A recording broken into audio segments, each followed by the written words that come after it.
Everyone, this is success maker. बात करेंगे इस वीडियो में हम जो कंपैरेटिव लिटरेचर होता है उसी को लेकर कि किस तरीके से वो, इससे पहले हमारी कंपैरेटिव लिटरेचर को लेकर 2 वीडियोस आ चुकी हैं, चैनल पे अपलोडेड है। आप उनके प्लेलिस्ट में विजिट करके उनको कवर कर सकते हैं अगर आप अभी तक आपने उनको कवर नहीं किया है। And if you have taken MEG 15 तो आपको ना बिल्कुल एग्जाम टाइम का बिल्कुल भी वेट नहीं करना है। I am guiding you literally. और अगर आप मेरी बात नहीं फॉलो करते हैं तो इसका रिजल्ट आपको एग्जाम में देखने को मिल जाएगा, क्योंकि न्यूली इंट्रोड्यूस सब्जेक्ट है। सब्जेक्ट को आपको बार बार पढ़ना है। और इस सब्जेक्ट में ऐसा बिल्कुल भी नहीं है कि आप एग्जाम से 2 दिन पहले पढ़ के और आप बहुत अच्छा स्कोर कर लेंगे। ठीक है, इग्नू में पासिंग मार्क्स भी 40 मार्क्स का होता है, तो ये बात आपको ध्यान रखनी है। तो इस टॉपिक में जो हम बात करने वाले हैं, इस वीडियो हम किस टॉपिक की बात करें, कल्चरल स्टडीज़ जो है उनका कंपैरेटिव लिटरेचर पे क्या इफेक्ट पड़ा था। जितने भी कल्चरल स्टडीज़ है उनका क्या इम्पैक्ट पड़ा था, किस पे, कंपैरेटिव लिटरेचर की। तो कल्चरल स्टडीज़ आपको पता है, कल्चरल स्टडी जैसे कि वर्ड बोलता है कल्चर से रिलेटेड है। वो किसी भी कल्चर में क्या क्या आ जाता है, लैंग्वेज आ जाता है, ड्रेसिंग आ जाता है, फेस्टिवल्स आ जाते हैं, आपका जो खाना फूड आ जाता है, आपका शेल्टर आ जाता है। हर एक चीज़ आपके कल्चर से रिलेटेड है, मतलब कि पहनना उड़ना, खाना पीना, आना जाना, सब everything is related to your culture. जैसे कि अगर मैं इंडिया के कंसेप्ट की बात करूँ तो इंडिया में हरियाणा का कल्चर कुछ और है, दिल्ली का कल्चर कुछ और है। दिल्ली को वैसे ना मिक्सअप बोला जाता है या फिर मिनी इंडिया भी बोला जाता है, क्योंकि वहाँ सारे कल्चर्स जो हैं वो कंबाइंड है। सेम एज यूपी का देखेंगे तो आप कल्चर कुछ और होता है, लेकिन वहीं पे अगर आप बिहार का कल्चर देखेंगे तो कुछ और है। तो मतलब मिले जुला जो कल्चर है एक कंबाइंड, उसको शो करता है, बायोडाइवर्सिटी को कवर करता है हमारा जो इंडिया है। तो इसी तरीके से इस वीडियो में हम डिस्कस करेंगे किस तरीके से एक जो कल्चरल है, जो कल्चरल वेरिएशन है वो किस तरह से इम्पैक्ट डालती है किसके ऊपर, कंपैरेटिव लिटरेचर के ऊपर। क्या इसके फैक्ट्स होते हैं, क्या इसके पॉइंट्स अंदर पॉइंट्स आएंगे। तो इसमें क्या है, ये कंसेप्चुअल चीज़ें हैं, इसमें रिटन फॉर्मेट में आपको चीज़ें मिलेंगी, नोट्स मिलेंगे, स्लाइड्स पे मिलेंगे। तो उसके लिए हम क्या करेंगे, मूव टू करेंगे अपनी वीडियो को और कवर करेंगे 1 बाय 1। आपको क्या करना है, आपको मुझसे प्रॉमिस करना है कि आप इसके नोट साइड बाय साइड बनाते रहेंगे। ठीक है। तो जब बात होती है कि कल्चरल स्टडीज़ और कंपैरेटिव स्टडीज़ की, तो सबसे पहले एक नाम आता है, उनका नाम है Vern Hemier. According to Vern Hemier, the space of comparison today involves the following reasons.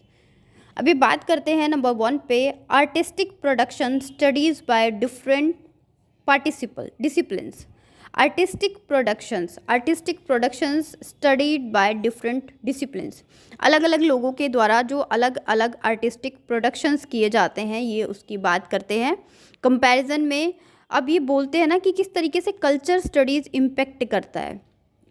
किसी भी स्टेट का, किसी भी जगह का जो कल्चर है वो उसकी आर्ट के प्रोडक्शन में, आर्टिस्टिक प्रोडक्शन में भी क्या करता है, डिफरेंट रोल प्ले करता है। आपको पता होगा, अगर मैं इंडिया के कॉन्टेक्स्ट में बात करूँ तो हर एक स्टेट की अपनी एक अलग आर्ट है, चाहे वो यूपी हो, चाहे वो बिहार हो, चाहे वो दिल्ली हो, चाहे वो राजस्थान हो, कुछ बेसिक आर्ट का स्क्रप्चर आपको देखने को मिलता है। Next point is various cultural construction of their discipline.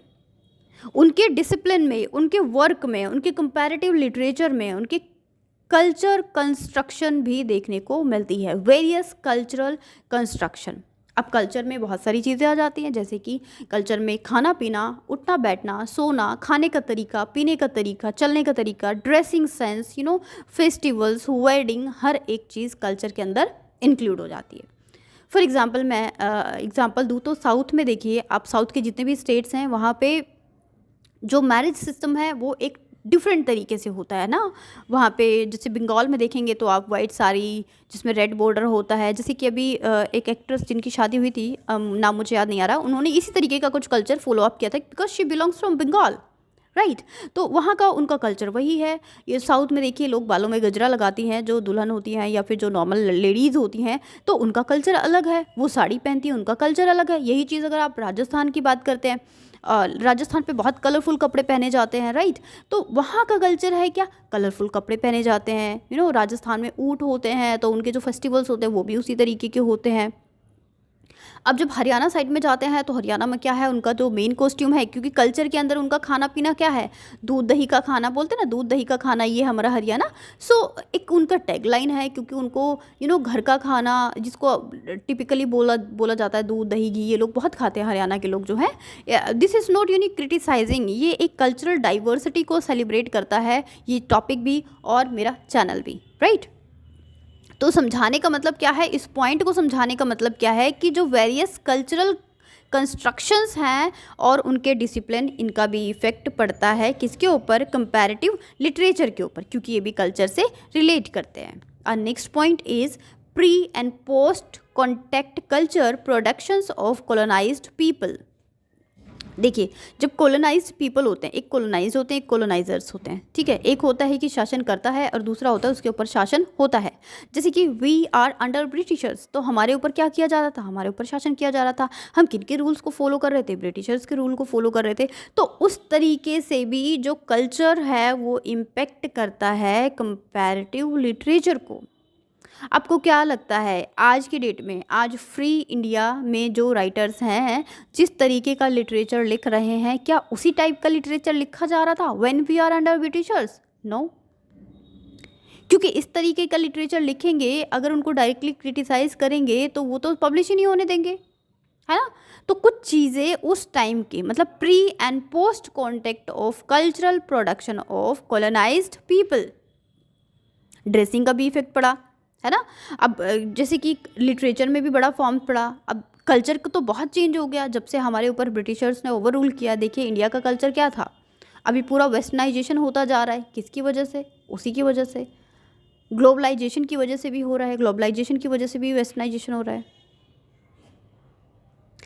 Next point की अगर हम बात करते हैं तो gender construction defined of feminine and those defined the masculine और sexual orientation defined as a straight and those defined the gay. अब यहाँ पे कंस्ट्रक्शन ऑफ सोसाइटी की बात की गई है। इस पॉइंट के अंदर कंस्ट्रक्शन ऑफ सोसाइटी में क्या है, किसी को फेमिनिन बना दिया गया है, ठीक है, किसी को मस्कुलिन बना दिया गया है, और सेक्सुअल ओरिएंटेशन में भी कर दिया गया है। जैसे कि गे वर्ड का यहाँ पे एग्जाम्पल दिया है। एलजीबीटी की बात हुई, जब उनके रूल्स की बात आई तो सोशल कंस्ट्रक्शन मतलब जेंडर कंस्ट्रक्शन, ठीक है। सेक्स हमारा मेल और फीमेल ये जो बनाया गया है, जो हमारा जेंडर बनाया गया है फेमिनिन और मस्कुलिन, वो किसके बिहाफ पे बनाया गया है, हमारे बॉडीली कंस्ट्रक्शन की वजह से बनाया गया है।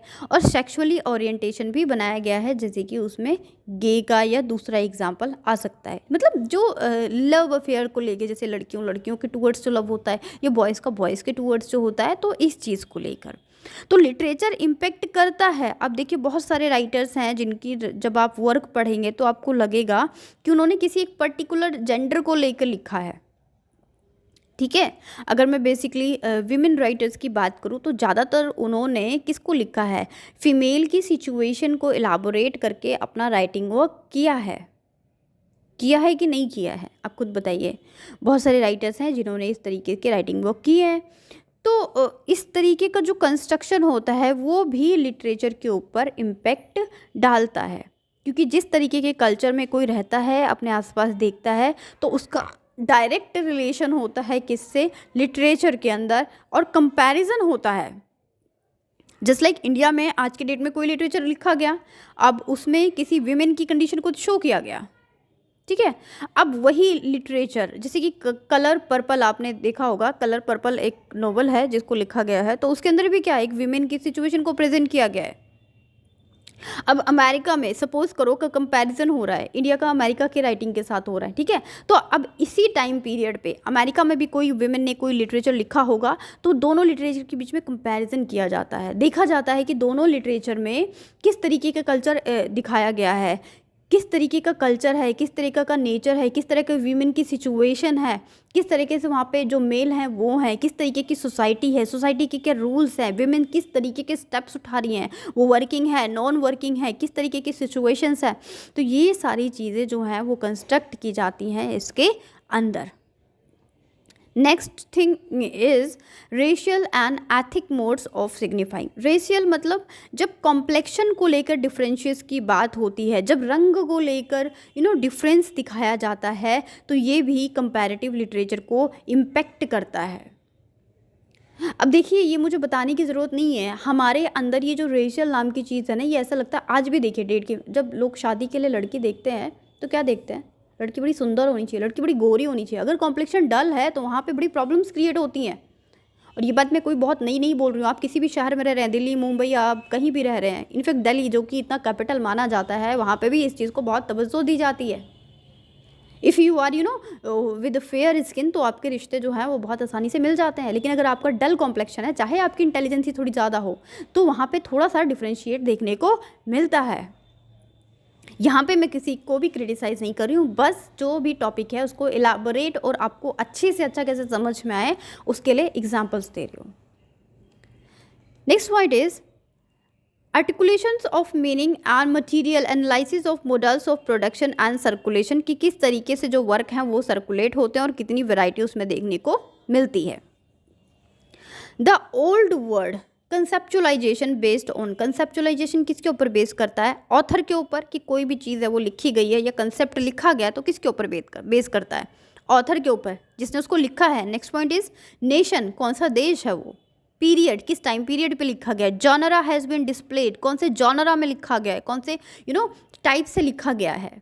कल्चर, वहाँ का कल्चर क्या है। आइडियोलॉजी क्या है, आइडियोलॉजी मतलब किस तरीके की चीज़ें वो एक्सेप्ट करते हैं। रेस क्या है, जेंडर क्या है, तो ये सब चीज़ें ध्यान में रखनी होती हैं या इन सब चीज़ों पर इफ़ेक्ट पड़ता है। जो कंसेप्चुलाइजेशन है, जो कोई भी कंपैरेटिव लिटरेचर वर्क है, कहीं का भी कल्चरल स्टडीज़ है, उन पे इन सब चीज़ों का फ़र्क पड़ता है। किसका? ऑथर का। इंडिया का है कि ब्रिटेन का है, नेशन का, ठीक है। पीरियड का, 2022 का राइटर है या 1986 का राइटर है। जॉनरा, किस जॉनरा में लिखा गया है।